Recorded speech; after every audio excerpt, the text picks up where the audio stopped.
makers, Lisa here from Andrie Designs. Today I have a quick little tutorial for you on how I like to ease a gusset into place.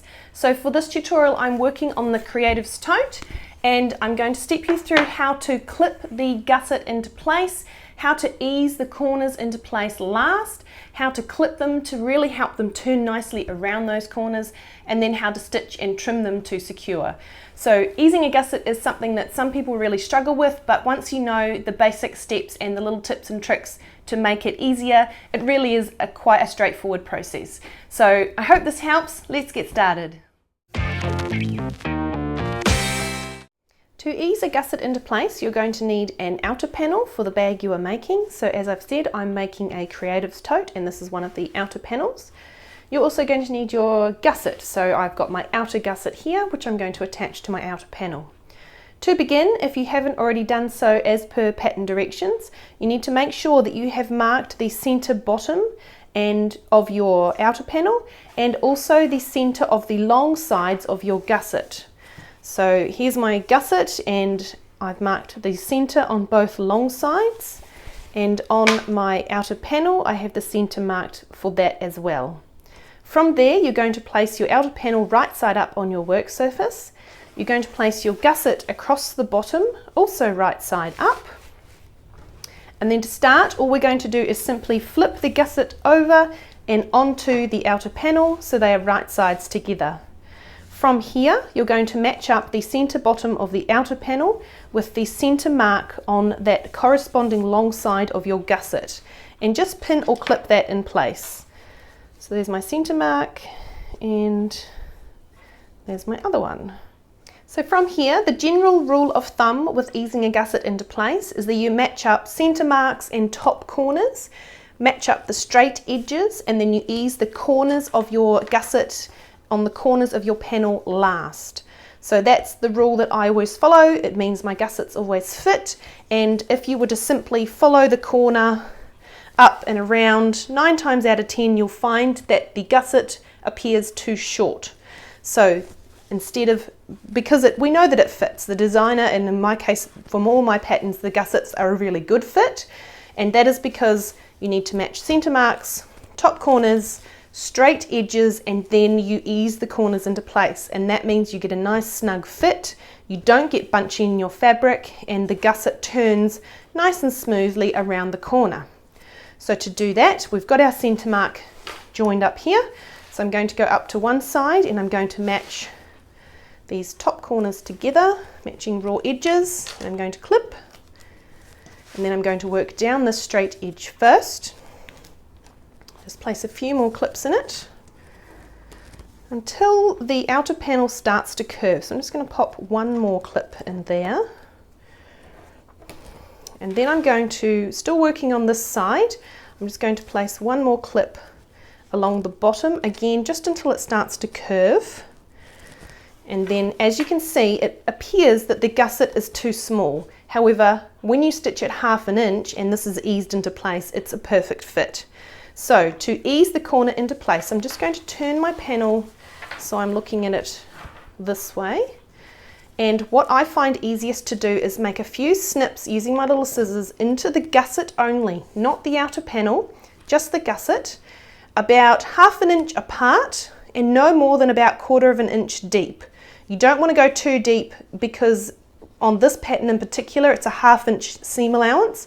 So if you go too close to that, you run the risk of the fabric not being caught in the seam and having gaps.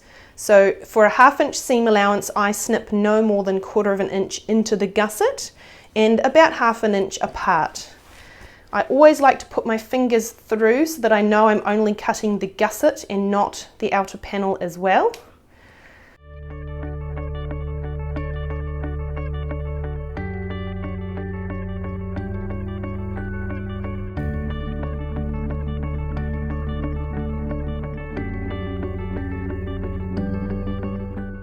So once you've made your little snips, and as you can see I've got sew and foam on my panels, so I know that because I basted it in place using 1/4 inch allowance, all I need to do is snip up to that basting line.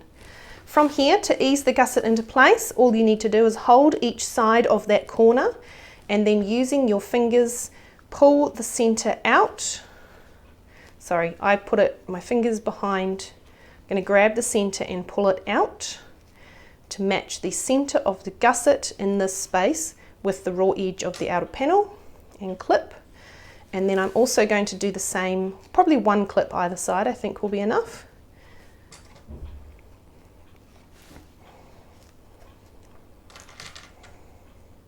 Just like that, and that is the first corner eased into place.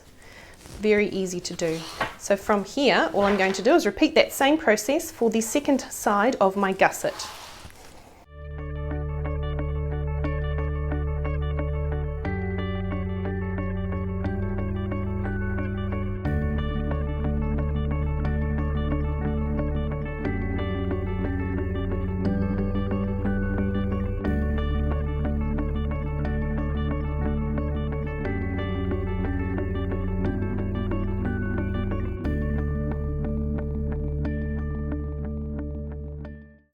And there we have it, our gusset is clipped in place and ready to stitch. So come with me, we'll head over to the machine and I'll show you how to stitch your gusset in place. To stitch the gusset in place, I suggest you use a walking foot if you have one, just to help feed the bulk through. Use a normal stitch length of about 2 to 2.5 millimeters, and I always like to have my needle set to the needle down position so that everything is held in place when I stop. We're going to stitch using a 1/2 inch seam allowance, so just positioning your panel under the foot, starting at the very top edge, line it up with your 1/2 inch and drop your foot. You can take that first clip out, and all we're going to do is just make a couple of stitches forwards and backwards to lock our threads in, and then we're ready. So as you can see, I'm stitching this with the outer panel right side up. I'm looking at the wrong side of the gusset, and that is the way I recommend that you stitch when you attach a gusset to a panel. As you'll see when we get to the corners, it's a lot easier to manipulate the fabric to get a nice curve. So for now, we're just stitching straight down this first straight side using a 1/2 inch seam allowance.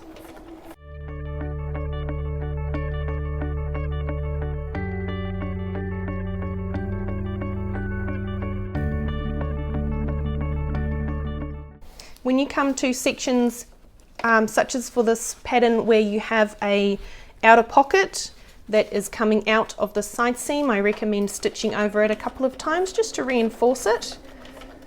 So stitch over it and then reverse back.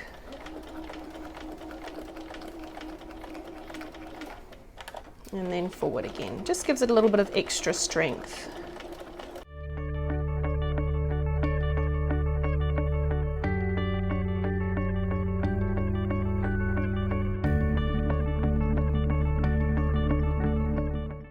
So as you come up to this first corner, as you can see, all I'm doing is flattening the gusset as I need to, so that the area I'm about to stitch is nice and flat. As you go, you may need to just pull the gusset back out to make sure those raw edges are meeting. You can just sort of adjust it as you go, and you just work your way gently around the corner, maintaining that 1/2 inch allowance as best you can.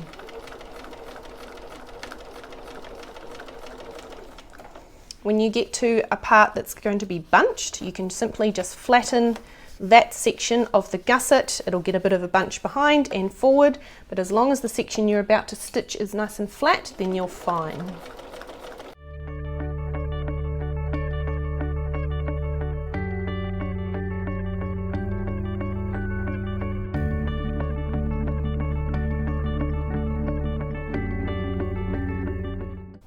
So once you've stitched around that first corner, repeat the process when you get to the second corner, and remember to reinforce well at the end before you finish off.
And that looks really good.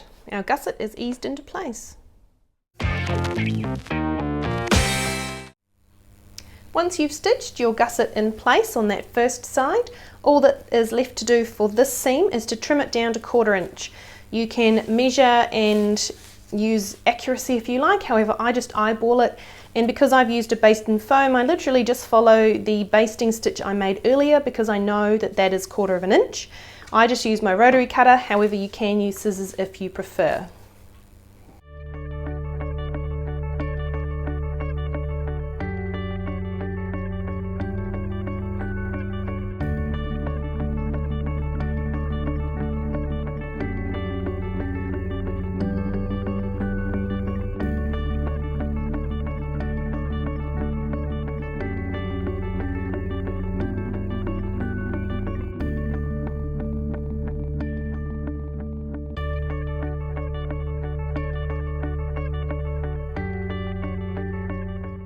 From here, to tidy things up, I then also like to turn my panels over and just go over that seam again from this direction to make sure any little straggler bits of fabric and foam and everything are trimmed off, and then that it is fairly uniform 1/4 inch all the way around, particularly at the curves.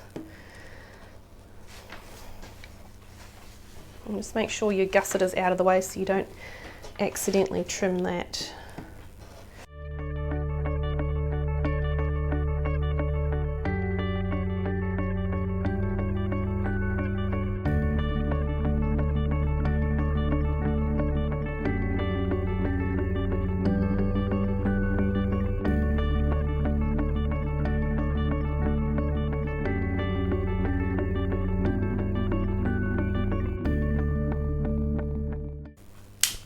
That looks really good. So that's the first side of the gusset done.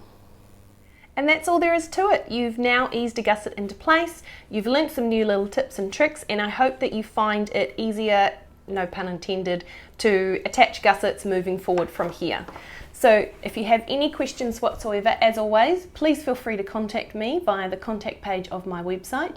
And we'd love to see the Andrie Designs patterns that you're working on, so feel free to join our patterns group on Facebook. I will post a link to that group in the description below. Until next time, happy sewing!